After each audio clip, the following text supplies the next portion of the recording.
আসসালামু আলাইকুম ওয়া রাহমাতুল্লাহি তাআলা ওয়া বারাকাতুহু নাহমাদুকা ইয়া আল্লাহ ওয়া নুসাল্লি আলা হাবিবিল কারীম।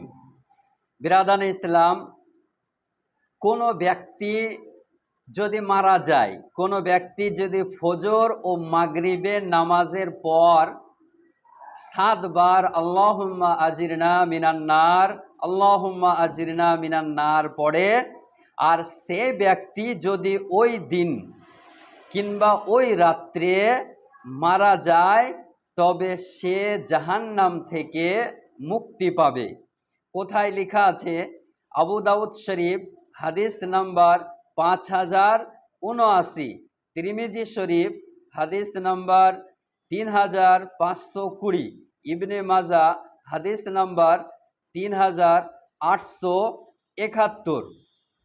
এ হাদিসটিকে ইমামে তিরমিজি রহমতুল্লাহ আলাই হাসান গরিব বলেছেন, এবং আহলে হাদিসদের গুরু ইমাম আলবানী এ হাদিসটিকে সহিহুল জামের মধ্যে সহি সনদে বর্ণনা করেছে।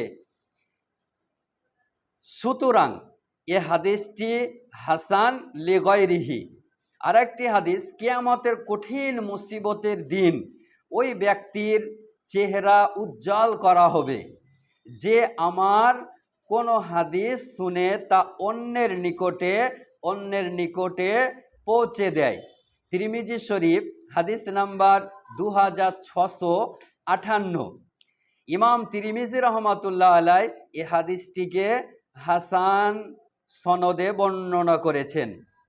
আরও একটি হাদিস, কোনো ব্যক্তি যদি সকালে সাইয়্যিদুল ইস্তেগফার পড়ে এবং দিনে মারা যায়, যে দিনে সাইয়্যিদুল ইস্তেগফার পড়বে সেই দিনেই যদি ওই ব্যক্তি মারা যায়, তবে সেই ব্যক্তি জান্নাতি হবে। আর যদি রাত্রে পড়ে আর রাত্রেই মারা যায়, তবেও সেই ব্যক্তি জান্নাতি হবে।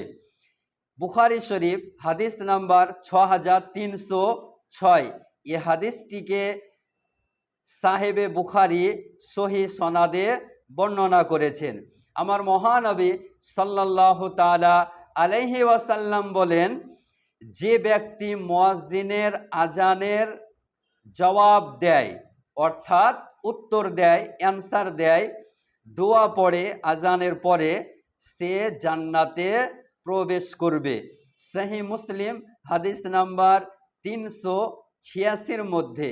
তাহলে এই সমস্ত হাদিস থেকে দিবালোকের ন্যায় প্রমাণ হয়, কোনো ব্যক্তি যদি আজানের উত্তর দেয়, সেই ব্যক্তিকে রব্বুল আলামিন জান্নাতে প্রবেশ করাবেন।